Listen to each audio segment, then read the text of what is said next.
30 Odd Minutes is sponsored in part by Digital Dowsing. Who are you powered by? For the next 30 minutes, we will explore the unexplained. From mysteries beyond our galaxy to ghostly phenomena in our own backyard. We will dive into our psychic abilities and explore everything from conspiracies to the just plain weird. Welcome to 30 Odd Minutes. If the truth is out there, we will find it. But only by sheer accident.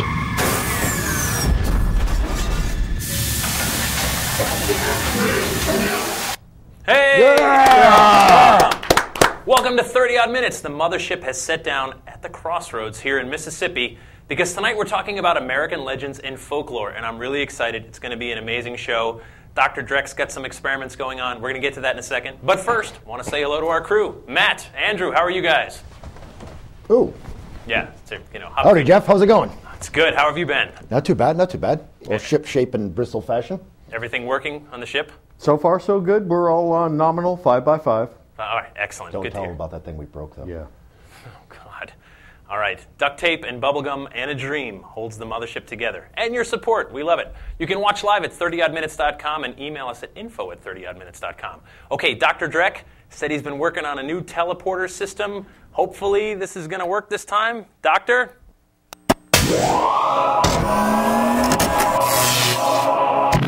Greetings, oddballs, and boy, have I got some good news for you, Jeff. You know, you've obviously been feeling guilty ever since Sarah got transported into Nowheresville, and so I've been desperately trying to find her coordinates out there in the ether, and I'm pretty sure I have found them. All I gotta do is press the button over here, and Sarah will get beamed right back into your control room right there. You ready? Here goes.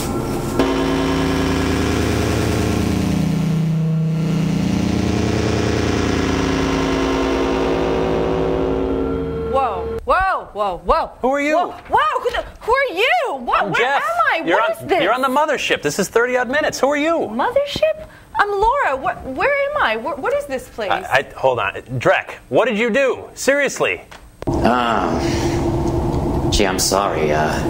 Tell Laura I'm sorry that, I try to find a way to beam her back, but obviously I'm not very good at this. Maybe she should take a seat, because this could be a while. Let's see. E equals MC cubed? No, that's not it, is it? Laura, I'm really sorry. If you could just have a seat here in the communications bay. Are you doing okay? I'm fine, Jeff. I'm fine. I just wish I knew what was going on. All right, let me explain. This is the 30 Odd Minutes mothership. We cross time and space each week to look into the paranormal, the strange, and the unusual. You're sitting in the communications bay. I'm thinking it's probably safer there than in Dr. Dreck's teleporter. Could you maybe help out for a little while? Sure, I guess I can. I mean, I really hope you guys can figure this out soon. But for now, I'll stay here, I suppose. All right, so I saw your sign said to Dubai. Is that where you're from? I'm sorry, again, for the beaming thing. That's okay. I guess I'm safer here than on the road. I was trying to just get back home to Dubai. Yeah, I do live there, and I work for the TV station there. I'm a TV reporter, so I guess you might be able to use my help here, it seems. Excellent. If you could watch the chat room, 30oddminutes.com. If they've got questions, pass it our way. And any announcements on the communications desk, again, I'm sorry. We're just throwing you into this. It's okay, Jeff. I'll forgive you this once. I see this piece of paper left to me here, so I'm just going to go ahead and read it. Greetings to HCTV in Fairfax County, Virginia. If any of you work for the U.S. government and know where they're hiding the aliens, please call us.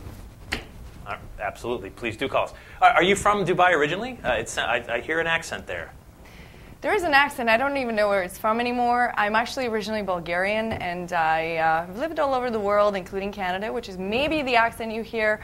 But I've been living in Dubai for quite a while now, so that is my home, I guess. But now this is home, so until you get me back there. Okay, we'll do our best. Hang in there. Matt, Andrew, guys, if you wouldn't mind, could you run to the bathroom and put the toilet seats down? We have a toilet on board? I told you that thing wasn't a toilet, dude. Oh, no. We got to get to know this ship better. Yeah. All right. Well, we should move on. Okay. American folklore, stories, how we connect and relate to other people and with our past. We share tales of heroism, frightening encounters, or unbelievable feats of strength because we find pieces of ourselves in these stories.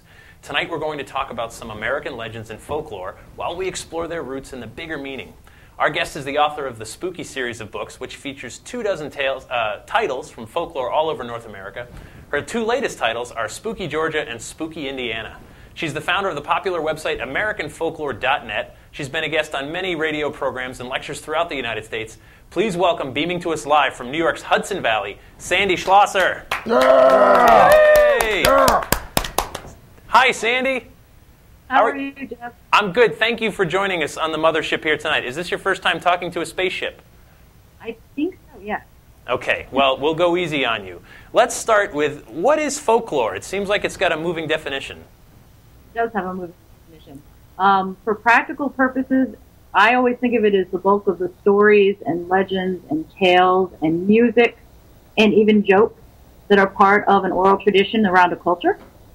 So it's a very broad definition, and it includes things like myths and legends and urban legends and ghost stories and, even the person down the road who, has a rumor about her cousin's best friend. Right. And my former cousin's roommate's brother's uncle once told me that he swears it's true that John Henry didn't exist. Is that true? Well, actually, I'm sorry to contradict him. I'm not even sure how that relationship went. We're very close. He they believe that he was a true African slave who was freed during the Civil War, and then around 1870, he took a job with the railroad and he was about 6 foot tall, which was very tall for the time period, well muscled, and he became like a real camp favorite as they're trying to build this Big Bend tunnel in West Virginia. And he became known as a steel driving man, the very best of the best, because those days what they did is they would they had these big hammers, and they would actually nail them into the rock face and then put the dynamite into each of the holes. And the faster you could make holes, you needed 25 holes or more to have one blast of dynamite. So he was really, really fast, and he became well known for it, and the whole company was starting to do these wonderful, you could get prize money if you were the fastest, so they set up these contests between various steel drivers, and John Henry won a lot of them. Right. So do you know what happens next in the story? Or am I giving it away? No, let's give it away. Let's take a look. Here's the scene, 1870, digging the Big Bend Tunnel here in West Virginia. Right near Talcott, West Virginia, 1870, the construction site. What happens next? What happens after this guy's winning all these contests? So he's winning all these contests, and then technology gets involved. Right. They have this thing called the steam driller, and the company's like, ooh, this could save us a lot of money. We could do the steam driller, lay off a whole bunch of people. Doesn't sound familiar at all to the 21st century, does it?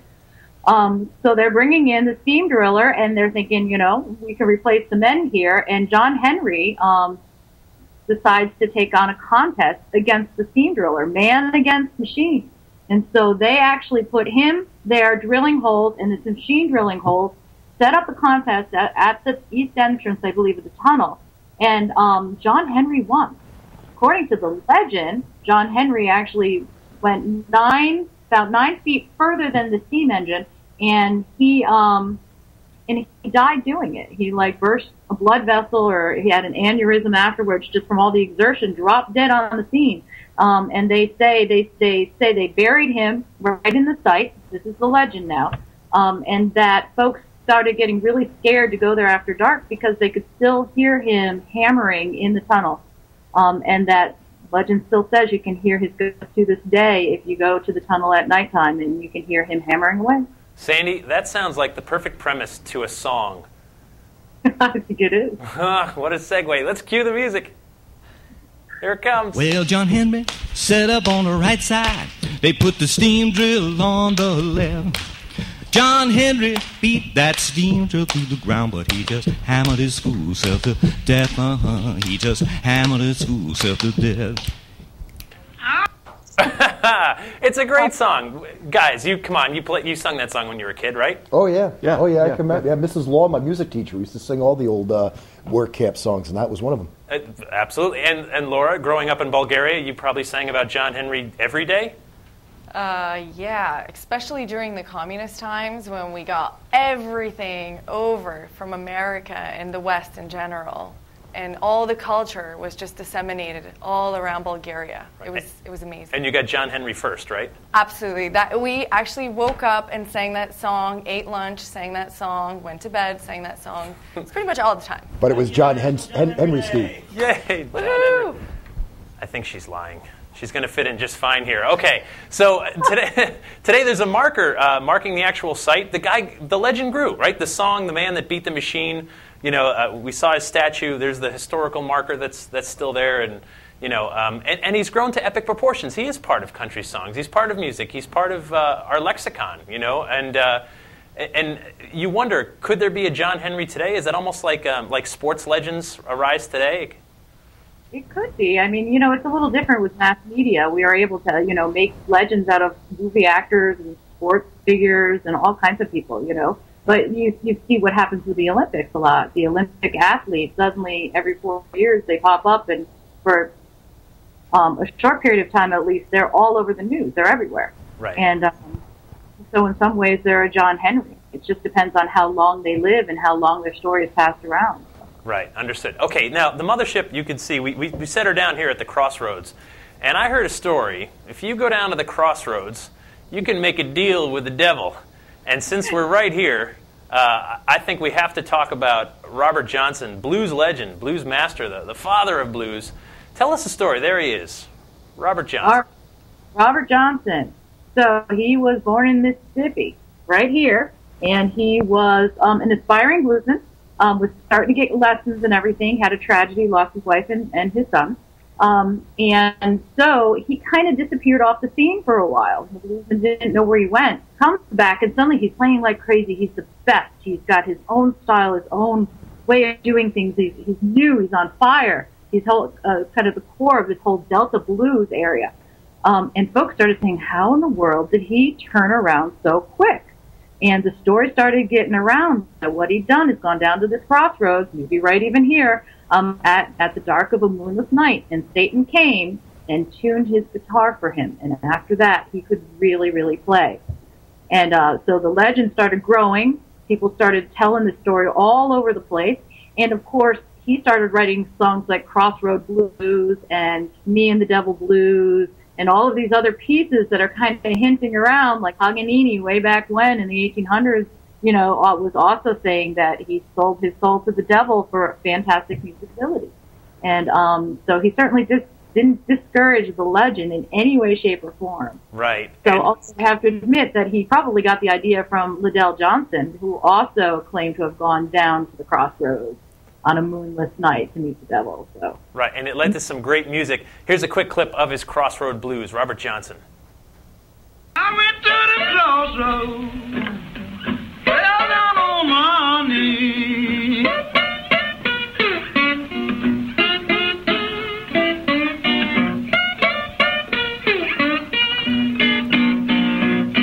I went to the crossroads. Love it. And I mean, every blues musician since has covered him. Sweet Home Chicago is one of his songs, which has been done by everybody. The Crossroads, of course, Clapton, and everybody. Walking Blues, there's so many songs. He only wrote a few, right? And then died. He died in 1938, well before his time. And of course, he lives on through his music. Yeah, he was 27 when he died. Right. And Eric Clapton's one of the first people who started mentioning him in conjunction with what he called the 27 Club, which is another bit of a legend there. Sure. Where famous musicians seem to rise to their fame early and then die at the age of 27. Some of the names there are Jimi Hendrix, like you said, Jim Morrison, Kurt Cobain. You know, there are famous figures that all passed away at the age of 27. Right. And I believe Eric Clapton said he narrowly missed death himself at the age of 27. So he had just avoided becoming part of that 27 Club. So. Right. A lot of drugs, Clapton. A lot of drugs. We're glad you hung with us, sir. We are indeed. Okay, we're going to talk more legends, more folklore right after the news. Stay with us, please, Sandy. We'll be right back after this.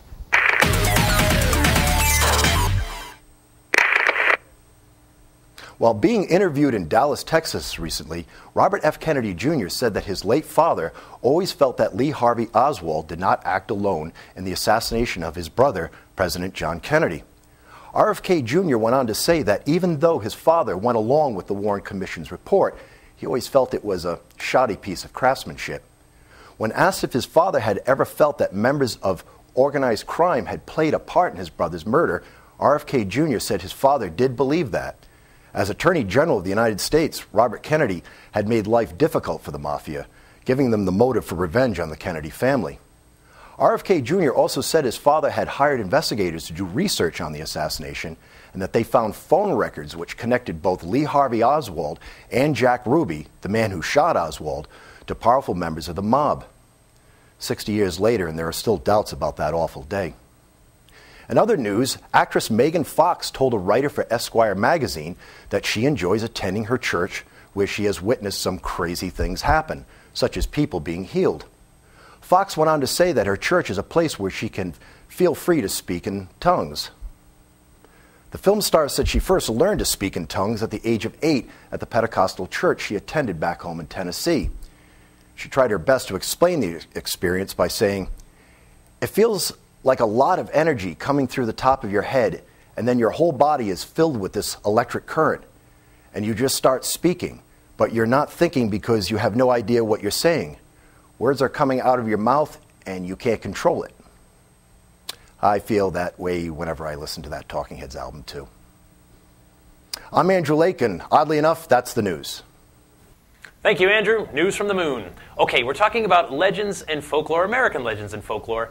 Matt, Andrew, I got to ask you guys, growing up around campfires, we heard these stories. We heard tales of spooky places, ghosts, especially where tragic events happen, but I also know we're paranormal guys. What do you think? Something more behind the story, or is it just a story? Well, every legend has a grain of truth to it. A lot of times it's exaggerated and embellished, but most folk tales do have a pretty good grain of truth to them. Yeah. I recently in Rhode Island looked into a legend in Foster, Rhode Island about a woman named Dolly Cole. And the interesting thing I found about it, the more research I did over several years, was I found out it was one legend, one campfire story that was made up of several different stories from the town, and they put them all together and gave it the title of Dolly Cole. But there were other people, who had stories, other legends that had all been put into one. And I found that very interesting. And as a ghost guy, after tearing this legend apart and finding the separate stories, I did find some very good ghost stories that I believe to be, as a ghost hunter, to be true, because I got to speak to witnesses who had had these experiences. But again, interesting thing is, a witch, vampire, prostitute, ghost, woman drowned in a river, all these things happened, but it wasn't one person, it was several different people. Right, and that happens with legends. They do suck into each other. Laura, as a journalist, as a reporter, you interview people about all kinds of subjects. What do you hear that makes you say, this is believable? I believe what this person's saying to me. I look for consistency in their story. That's really important, is if you keep flip-flopping about some of the facts or, say something here but then change your story there, you've lost credibility with me altogether. And that is the number one thing I look for. Another thing I look for, and especially when we're talking about these kind of stories, I'm looking for things that are rooted in history, so that there's clear historical connection to places, to things, to events. And if that's there, that already makes me think, okay, maybe there's some truth to this. And there was another thing I wrote down, is that I like to have a clear set of events. A beginning, a middle, and an end. If you kind of fumble on the middle, for example, or don't really have a clear beginning, don't have a clear end, not a good story for me. Understood. Okay, speaking of history, Sandy, take us down to St. Augustine, Florida, the Castillo de San Marcos. Beautiful place, incredible history. 5 different nations' flags flew over this thing. Tell us about, what's the legend behind this amazing fort in St. Augustine? So the year is 1784. Mm-hmm. The English have just handed the fort back to Spain, and Spain sends this colonel down there to be in charge. He happens to be an older man with a really pretty wife named Dolores, and he wasn't exactly attentive, shall we say, as a husband. So she has become the belle of the ball as far as the men are concerned, and as far as the people in the village are concerned, husband not paying so much attention. She's wandering around in beautiful gowns, wearing this kind of rose scent that was very custom to her. Nobody else was wearing it in that area. And he had a second in command, a captain, who behind his back was going out with Dolores, shall we say. And he didn't know about it until one day he came in to, give his report to the colonel, and his uniform is just drenched in this rose scent that Dolores wears. And that's probably the first time he realized that, his wife was cuckolding him with his captain. Man was not really happy and did his best to break things up. And so both Dolores and her captain very quickly were no longer part of the social scene. And the story was the captain was sent to Cuba to make sure that he was out of the way, and Dolores was ill and was sent back to Spain to recover. So it was a 9 days wonder. People were like, oh, we think we know what's going on there. Right. We found out. But the true story didn't come out for 50 years. Now, another flag that was up there was the United States flag, or the American flag, around 1833. 50 years later, American troops are now in the Castillo. And they're rearranging the cannon on the top, the way the legend goes at least. They're on the top of the Castillo. They're putting all their cannons out facing the bay. And one of the cannons, as it was getting moved around, fell through the ceiling. So, our hapless American soldier goes running downstairs, figuring it had hit one of the other soldiers down there. He created a huge mess, totally in trouble, gets to the bottom, into the room where the cannon fell, and there's no cannon. And he's going, what the heck happened here? And he's looking for loose bricks or something, and they realize that there's a crack in the wall, and there's this musty smell coming out that's filled with the smell of perfume. So they tear the wall down, and lo and behold, there's the cannon. There are also two skeletons chained to the wall, one in a uniform of a soldier, a Spanish soldier, and the other one a woman's skeleton that smelled of rose perfume. And since that time, they say that, if you go anywhere near this particular area in the fort, and especially if you go into the chamber, which right. They have a little crawl hole that you can get into, sometimes you will smell perfume. And of course, I'm sure you guys are all aware that a lot of times the hauntings are not always cold spots or apparitions, but sometimes smells and feelings and many other things. Right, and we have a photo of that crawl space today in the Castillo. There it is, and then the next one too is a little better look. You can see the little crawl area, so you can actually visit this today. I crawled through there. Yeah, that chambers is really creepy. And did you smell the rose perfume?